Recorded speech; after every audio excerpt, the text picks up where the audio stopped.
Hello दोस्तों, welcome to सफलता मंत्र। सीटेट स्पेशल क्लासेस में एक बार फिर से आप सभी लोगों का स्वागत है। आज मैं आप सबके लिए सीटेट के लिए इम्पोर्टेंट सब्जेक्ट पर्यावरण यानी कि इन्वायरमेंट स्टडीज़ का एक मॉडल पेपर लेकर आया हूं। ये एक प्रैक्टिस सेट है जिसमें आपको प्रैक्टिस सेट के आधार पर इम्पोर्टेंट क्वेश्चंस मिलेंगे जो कि पिछले वर्षों में ईवीएस के पेपर में आए हुए हैं। बहुत ही इंपॉर्टेंट क्वेश्चन है। इन सभी क्वेश्चन को देखिएगा, एक एक क्वेश्चन को सॉल्व करिएगा और इस वीडियो को अंत तक देखिएगा ताकि सभी क्वेश्चन आपको समझ में आ जाएं और एक एक क्वेश्चन का आंसर देके मेरे आंसर से मैच करिएगा ताकि आपको पता लगे आपके कितने क्वेश्चन सही हो रहे हैं। तो चलते हैं पहले क्वेश्चन से। दोस्तों, अगर आपने अभी तक हमारे चैनल को सब्सक्राइब ना किया हो तो नीचे लगे रेड कलर के बटन को प्रेस करके हमारे चैनल को सब्सक्राइब कर लें। उसके पास में लगे हुए बेल आइकन को प्रेस कर दें ताकि आपको सभी वीडियोस का नोटिफिकेशन समय पर मिलता रहे। अब देखते हैं पहले क्वेश्चन से। पहला क्वेश्चन है, पर्यावरण अध्ययन की प्रकृति निम्नलिखित का समर्थन नहीं करती है। बच्चे कम गलतियां करें, बच्चों को करके सीखने का अवसर मिले, बच्चे बहुत से प्रश्न पूछें, बच्चों को खोज करने के लिए पर्याप्त स्थान मिले। तो दोस्तों, आपको जब ऑप्शन पढ़ रहे हैं तब आपको खुद समझ में आ रहा होगा कि कौन सा गलत है। तो इसका पहला नंबर ऑप्शन है ये वाला, इसका समर्थन नहीं करती, पहला नंबर ऑप्शन हो जाएगा। क्योंकि बाकी करके सीखने पर पर्यावरण में बल दिया जाता है, बहुत से प्रश्न भी पूछे जा सकते हैं और खोज करने पर का पर्याप्त स्थान मिले ये भी सही है, आवश्यक है। लेकिन पहला जो ऑप्शन दिया गया ये गलत है कि बच्चे कम गलतियां करें। बच्चे गलतियां करते हैं उसी से सीखते हैं, तो पहला वाला ऑप्शन हो जाएगा। अब बढ़ते हैं सेकंड नंबर क्वेश्चन पर। एक शिक्षिका ने कक्षा 4 के शिक्षार्थियों को पढ़ाने के लिए पौधे अंतर वस्तु का चयन किया। उसने सीखने के लिए निम्नलिखित अवसर प्रदान किए: समूहों में पंक्तियों का संग्रह करना, पंक्तियों के आकार, स्वरूप और अन्य विशेषताओं पर चर्चा करना, अपना वनस्पति संग्रहालय बनाना। इस प्रकार की गतिविधियों हेतु शिक्षिका को किस बात के लिए सबसे अधिक प्रोत्साहन नहीं देना चाहिए? पहला ऑप्शन है, जितनी अधिक पत्तियों के बारे में संभव हो उतना उनके नाम याद करने में बच्चों की पहल, बच्चों के द्वारा कार्य का विस्तार, बच्चों का निरंतर गतिविधि में लगे रहना, बच्चों की परस्पर क्रिया, अवलोकन और सहयोग। तो दोस्तों देखिए, पहला वाला ऑप्शन जो है यही वाला गलत हो गया, क्योंकि उनका नाम याद कराने से कोई फ़ायदा नहीं होगा। जब प्रैक्टिकल कार्य हो रहा है यानी कि जब कार्य करके सिखाया जाए तो इसमें कार्य का विस्तार होना आवश्यक है, बच्चे निरंतर गतिविधि करें ये आवश्यक है, और बच्चे परस्पर क्रिया, अवलोकन और सहयोग करें, ये तीनों चीज़ें आवश्यक हैं। पहला नंबर ऑप्शन जो है ये वाला आपका इसमें सही हो जाएगा, इसका प्रोत्साहन नहीं कर देना चाहिए। अब इसके बाद बढ़ते हैं थर्ड नंबर क्वेश्चन पर। शिक्षार्थियों का आकलन करते समय पर्यावरण अध्ययन की शिक्षिका को निम्नलिखित में से क्या नहीं करना चाहिए? बच्चों के पूर्व आकलन के साथ तुलना करना, शिक्षार्थियों की सीखने की क्षमता का ध्यान में रखकर सूचना दर्ज करना, बच्चों के ज्ञान के केवल कुछ पक्षों का ध्यान केंद्रित करना, या फिर बच्चों के कार्य से संबंधित गुणात्मक उल्लेख करना। तो थर्ड नंबर क्वेश्चन का आपका थर्ड ऑप्शन सही हो जाएगा कि बच्चे के कार्य के केवल कुछ पक्षों का ध्यान केंद्रित करना। तो ऐसा नहीं किया जाता है कि कुछ पक्षों पर ध्यान केंद्रित किया जाए, क्योंकि सभी गतिविधियों पर सर्वांगीण विकास बालक का तभी होता है जब सभी गतिविधियों का पर ध्यान केंद्रित किया जाता है। तो इसका आपका थर्ड नंबर ऑप्शन हो गया। आप बढ़ते हैं फोर्थ नंबर क्वेश्चन पर। प्राथमिक स्तर पर पर्यावरण अध्ययन में समुदाय सीखने सिखाने का एक महत्वपूर्ण संसाधन है, क्योंकि यह एक बहुत सस्ता संसाधन है, यह आसानी से उपलब्ध होने वाला संसाधन है, इसमें समझदार और बुजुर्ग व्यक्ति होते हैं, यह वास्तविक स्थितियों में सीखने के अवसर उपलब्ध कराता है। तो ये आपका इसका फोर्थ नंबर ऑप्शन सही हो जाएगा, क्योंकि इसमें क्या लिखा गया कि ये वास्तविक स्थितियों में सीखने के अवसर प्रदान करता है, उपलब्ध कराता है, इसीलिए समुदाय सबसे महत्वपूर्ण संसाधन कहा जाता है। इसका आपका फोर्थ नंबर ऑप्शन सही हो गया। अब बढ़ते हैं 5 नंबर क्वेश्चन पर। एक एक क्वेश्चन का आंसर देखते रहिए, समझते रहिए अच्छे से, ताकि आपको इस तरह के क्वेश्चन, क्योंकि क्वेश्चन का जो आपका फॉर्मेट होता है वो सेम रहता है, क्वेश्चन चेंज हो जाते हैं, फॉर्मेट सेम रहता है कि इस टॉपिक से ये इस तरह के क्वेश्चन आएंगे, इस टॉपिक से इस तरह के क्वेश्चन आएंगे। तो इसके आधार पर आपको पता चलता है कि किस फॉर्मेट के आपके क्वेश्चन आते हैं। अब इसके बाद बढ़ते हैं 5th नंबर क्वेश्चन पर। कोई व्यक्ति 30 अगस्त 2015 को किसी एक्सप्रेस ट्रेन से अहमदाबाद से त्रिवेंद्रम जाने के लिए बैठा। यह ट्रेन 1:30 बजे, दिन के 1:30 बजे, 13:30 लिखा है, यानी कि दिन के 1:30 बजे अहमदाबाद से छूटी और 1 सितंबर 2015 को 7:30 बजे त्रिवेंद्रम पहुंची। यदि अहमदाबाद से त्रिवेंद्रम के बीच की दूरी 2268 किलोमीटर है तो इन दोनों स्टेशनों के बीच ट्रेन का औसत चाल पूछी गई। आपको क्या औसत चाल पूछी गई? तो दोस्तों 30 अगस्त को 1:30 बजे ट्रेन पे बैठा, यानी कि 30 अगस्त को 1:30 बजे ट्रेन पे बैठा वो, और कब 1 सितंबर को पहुंचा, यानी कि 1 सितंबर को सुबह 7:30 बजे पहुंचा। अगस्त कितने 31 का होता है, यानी कि 30 अगस्त से 31 अगस्त के 1:30 बजे तक का समय कितना हो गया, 24 घंटे हो गया टाइम। इसके बाद 31 अगस्त से 1 सितंबर 7:30 बजे तक का टाइम कितना हो गया, रात के 1:30 बजे 12 घंटे हो गए, यानी कि 24 + 12। अब रात के 1:30 बजे से 7:30 कितना 6 घंटे और बढ़ गए, यानी कि 6 और। तो टोटल आपको कितना टाइम लगा, 24 घंटे, 12 घंटे, 6 घंटे, इन तीनों को जोड़ देंगे तो कितना हो गया, 42 घंटे। टोटल आपको समय लगा 42 घंटे। अब आपको औसत चाल पूछी गई। दूरी हमारी 2268 है और जो समय लगा है वो 42 घंटे लगा है, हम लोगों ने अभी निकाल लिया। अब इसका गुणा भाग करेंगे तो आपका ये आप लोग खुद से करिएगा। इसका जब हम लोग गुणा भाग करेंगे तो आएगा 54। ये क्या आ गया, 54 किलोमीटर प्रति घंटा। और हमें आंसर किस में चाहिए, मीटर पर सेकंड में चाहिए। तो 54 × 5/18। जब किलोमीटर प्रति घंटा को मीटर पर सेकंड में चेंज किया जाता है तो उसे 5/18 से गुणा किया जाता है। तो 5/18 से गुणा किया जाएगा, 18 3 54, 3 हो गया, 5 × 3 यानी कि 15 मीटर पर सेकंड। ये आपकी स्पीड आ गई। ये पूछा गया ट्रेन की औसत चाल कितनी हुई, तो 15 मीटर पर सेकंड ट्रेन की औसत चाल हुई। आपका सेकंड नंबर ऑप्शन सही हो गया। इसके बाद बढ़ते हैं 6 नंबर क्वेश्चन पर। गुरप्रीत पहली बार रेलगाड़ी से नई दिल्ली से चेन्नई गया। अपनी रेल यात्रा में उसकी गाड़ी के द्वारा निम्नलिखित में से किस नदी को पार करने की संभावना नहीं है, गोदावरी, गंगा, कृष्णा या नर्मदा।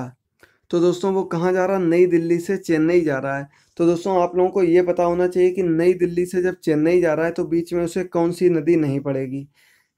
गोदावरी नदी उधर पड़ेगी, गंगा नदी नहीं पड़ेगी, कृष्णा भी पड़ेगी और नर्मदा भी पड़ेगी, क्योंकि ये तीनों साउथ की तरफ जाती हैं, उधरी तरफ जाती हैं नदियाँ। तो दोस्तों गंगा नदी दिल्ली के उत्तर और पूर्व के उत्तराखंड तथा उत्तर प्रदेश से होती हुई बंगाल की खाड़ी में गिर जाती है। ये साउथ में नहीं जाती, इधर चेन्नई की तरफ नहीं जाती है। तो आपका सेकंड नंबर ऑप्शन सही हो जाएगा। गोदावरी नदी महाराष्ट्र में है और आंध्र प्रदेश में कृष्णा नदी और नर्मदा नदी मध्य प्रदेश में। ये तीनों ही दक्षिण की तरफ जाती हैं नदियाँ, और गंगा नदी जो ये बंगाल की खाड़ी में जाती है। तो दोस्तों इसका आपका सेकंड नंबर ऑप्शन सही हो गया। अब इसके बाद बढ़ते हैं 7 नंबर क्वेश्चन पर। हमारे देश में निम्नलिखित स्थानों में से कौन सा ठंडा रेगिस्तान है, जैसलमेर, लद्दाख, मेघालय या दार्जिलिंग। तो 67 नंबर क्वेश्चन का आपका सेकंड ऑप्शन सही हो जाएगा, लद्दाख। लद्दाख का क्षेत्र जो है ये रेगिस्तान तो है लेकिन ठंडा रेगिस्तान है। यहाँ पर बर्फ़ पड़ती है, जम्मू कश्मीर का एरिया है। तो ये चूँकि उत्तर का इलाका है तो यहाँ पर ठंडक रहती है, लेकिन ये रेगिस्तानी इलाका है तो ये ठंडा रेगिस्तान कहलाता है। इसका सेकंड नंबर ऑप्शन सही हो जाएगा। इसके बाद 8 नंबर क्वेश्चन है। कक्षा 5 की पर्यावरण अध्ययन की पाठ्य पुस्तक का एक पाठ, उसी से ठंडा उसी से गर्म, डॉक्टर जाकिर हुसैन द्वारा लिखी गई है एक कहानी है। इन्होंने बच्चों के लिए ऐसी कई कहानियाँ लिखी हैं। अपना मृत्यु के समय वे भारत के मुख्य न्यायाधीश थे, भारत के उपराष्ट्रपति थे, भारत के राष्ट्रपति थे या भारत के प्रधानमंत्री थे। अब ये देखिए क्वेश्चन में आपको कितना घुमाया गया है। ये कि इसमें पूछा गया है कि अपनी मृत्यु के समय वो कौन थे। तो अपनी मृत्यु के समय वो भारत के तीसरे राष्ट्रपति थे, यानी इसका आपका थर्ड नंबर ऑप्शन सही हो जाएगा। और ये भी पता कर लीजिए वो तीसरे राष्ट्रपति थे जब उनकी मृत्यु हुई थी, और इनका कार्यकाल 13 मई 1967 से 3 मई 1969 तक चला था। अब दोस्तों अगला 9 नंबर क्वेश्चन है। खाद्य संरक्षण के लिए निम्नलिखित में से कौन सा जोड़ा ठीक नहीं है। आपको ये 4 जोड़े दे दिए गए, इसमें ये बताना कौन सा ठीक नहीं है। आलू चिप्स, दूध पनीर, सेब जैम या कच्चा आम अचार। तो इसमें आपको सब चीज़ें मतलब एक चीज़ दूसरे से बनी हुई लग रही है। आलू से चिप्स बनते हैं, सेब से जैम बनता है, दूध से पनीर बनता है, कच्चा आम से अचार बनता है। लेकिन आप लोग इसमें एक चीज़ देखिएगा कि चिप्स जो है ये भी ज़्यादा दिनों तक संरक्षित किया जा सकता है, जैम को भी ज़्यादा टाइम के लिए हम लोग संरक्षित कर सकते हैं। लेकिन पनीर ऐसा है, पनीर को हम लोग ज़्यादा समय के लिए संरक्षित नहीं कर सकते हैं। आम को भी संरक्षित कर सकते हैं। तो इसका आपका सेकंड नंबर ऑप्शन जो दिया गया है ये ऑप्शन सही हो जाएगा। ये वाला जोड़ा सही नहीं है, दूध और पनीर का। हालांकि दूध से ही पनीर बनाया जाता है लेकिन इसे संरक्षित नहीं किया जा सकता है।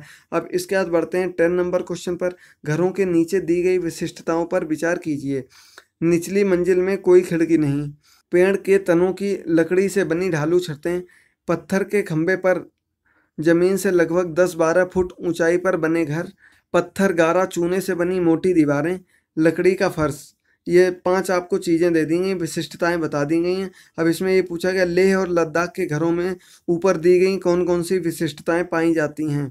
अब आपको इसमें ये पता करना है इनमें कौन कौन सी विशिष्टताएं हैं जो लेह और लद्दाख में बने घरों में पाई जाती हैं। तो इसमें आप देखें निचली मंजिल में कोई खिड़की नहीं, ये वाला ऑप्शन सही है। इसके बाद दूसरा दिया गया पेड़ के तनों की लकड़ी से बनी ढालू छतें, ये नहीं, ये गलत ऑप्शन है। ढालू छतें नहीं बनाई जाती लकड़ी की।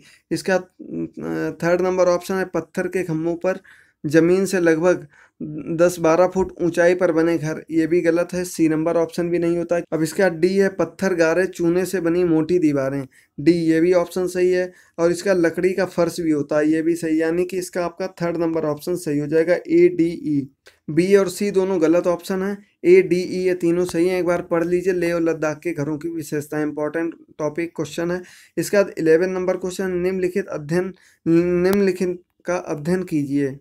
कौवा पेड़ की ऊंची डाल पर अपना घोंसला बनाता है। इस घोंसले को बनाने में कई प्रकार की चीजें, यहाँ तक कि लकड़ी की शाखा, लोहे के तार भी होते हैं। एक चालाक पक्षी भी है जो अपना घोंसला नहीं बनाता और कौवे के घोंसले में अंडे दे देता है। बेचारा कौवा अपने अंडों के साथ इस अंडे को भी सेता है। यह कौन सा पक्षी है? यानी आपको ये बताना है कि वो कौन सा पक्षी है जो कौवे के घोंसले में अपने अंडे दे देता है। तो ये कलचिड़ी, बसंत गौरी, कोयल या फिर शकर खोरा। कोयल पक्षी अपना घोंसला नहीं बनाती है और ये कौवे के ही घोंसले में अंडे दे देती है। इसका थर्ड नंबर ऑप्शन सही हो जाएगा आपका। 12 नंबर क्वेश्चन पर निम्नलिखित में से कौन सा बीज नहीं है? गेहूं, काली मिर्च, साबूदाना या सौंफ। तो इसका आपका थर्ड नंबर ऑप्शन सही हो जाएगा। साबूदाना बीज नहीं होता, साबूदाना साइकस के तनों से बनाया जाता है, साइकस के तने से। ये भी जान लीजिए साबूदाना किससे बनाया जाता है, साइकस एक पेड़ होता है उसके तने से बनाया जाता है। और ये गेहूं, काली मिर्च, सौंफ ये सभी बीज होते हैं। अब इसके बाद बढ़ते हैं 13 नंबर क्वेश्चन पर। रेहाना अपने परिवार के साथ केरल जाती है। वहाँ उसे ऊंचे वृक्ष दिखाई पड़ते हैं जो उसके गृह शिमला के ऊंचे वृक्षों से भिन्न हैं। उसने केरल में कौन सा वृक्ष देखा होगा? नारियल, सेब, लीची या फिर चीड़। तो इसका आपका फर्स्ट ऑप्शन सही है, नारियल का पेड़ देखा होगा। केरल में नारियल का पेड़ बहुत ही अधिक मात्रा में पाया जाता है और नारियल के पेड़ काफ़ी ऊंचे ऊंचे होते हैं। रेहाना ने यही पेड़ देखे होंगे, फर्स्ट नंबर ऑप्शन सही हो जाएगा। इसके बाद 14 नंबर क्वेश्चन है बच्चों के द्वारा सब्जी बाजार में इकट्ठी की गई निम्नलिखित सामग्री में से उन्हें पहचानिए जिनके भीतर बीज होते हैं। आलू, टमाटर, नाशपाती, चीकू, भिंडी, करेला, प्याज या खीरा। तो इसमें आपको ये बताना कौन कौन सी सब्जी में बीज होते हैं, उन्हें बताना। तो पहले आप इसी में देख लीजिए, आलू में बीज नहीं होते हैं, टमाटर में होते हैं, नाशपाती में होते हैं, चीकू में होते हैं, भिंडी में होते हैं, करेला में होते हैं, प्याज में नहीं होते और खीरा में होते हैं। यानी कि आलू और प्याज जिसमें नहीं दिया होगा वही ऑप्शन सही हो जाएगा आपका। सीधे आप गिन लीजिए 1 2 3 4 5 6, 6 चीज़ें किसमें दी गई हैं? 1 2 3 4 5 6, यानी कि आपका थर्ड नंबर ऑप्शन जो है यही वाला ऑप्शन सही हो जाएगा। इन्हीं में बीज पाए जाते हैं, आलू और प्याज में बीज नहीं पाए जाते हैं। थर्ड नंबर ऑप्शन सही हो गया आपका। अब दोस्तों आज का अंतिम 15 नंबर क्वेश्चन है। दोस्तों ये 15 क्वेश्चन आप लोग कर लीजिए और बताइएगा आपके कितने क्वेश्चन सही हुए हैं। जहां आपको डाउट हो कमेंट बॉक्स में पूछ लीजिएगा। यदि आपको कोई समस्या आ रही है, कहीं समझ में ना आ रही हो, लेकिन कमेंट बॉक्स में ज़रूर बताइएगा कि आपके कितने क्वेश्चन सही हुए हैं, 15 में से कितने मार्क्स आ रहे हैं आपके। आप लोग मेरे फेसबुक ग्रुप से भी जुड़ सकते हैं, व्हाट्सएप से भी जुड़ सकते हैं। और दोस्तों सीटेट 2018 नाम की आपको प्लेलिस्ट मिल जाएगी, वहाँ से आप लोग मेरी सभी वीडियोज़ देख सकते हैं सीटेट रिलेटेड।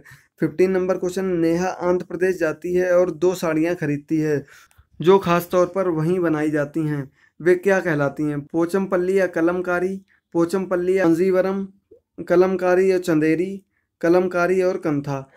आंध्र प्रदेश में तैयार की जाने वाली प्रमुख साड़ियाँ की कौन कौन सी होती हैं? तो इसका आपका फर्स्ट नंबर ऑप्शन सही होगा, पोचमपल्ली और कलमकारी। ये दोनों वहाँ की प्रसिद्ध साड़ियाँ हैं जो वहीं पर तैयार की जाती हैं। इसका आपका फर्स्ट नंबर ऑप्शन सही हो जाएगा। और दोस्तों इस वीडियो में आप लोगों को एक क्वेश्चन का आंसर देना है। क्वेश्चन ये है कि मधुबनी पेंटिंग कहाँ की प्रसिद्ध पेंटिंग है, कौन से प्रदेश की है? तो दोस्तों इस क्वेश्चन का आंसर आप लोगों को कमेंट बॉक्स में बताना है कि मधुबनी पेंटिंग किस राज्य की प्रसिद्ध पेंटिंग है। तो दोस्तों आज की वीडियो में इतना ही। वीडियो पसंद आई हो तो उसे लाइक कर दें, अपने सभी दोस्तों के साथ शेयर कर दें और कमेंट बॉक्स में अपना विचार देना ना भूलें, क्वेश्चन के आंसर दे दें। थैंक यू दोस्तों।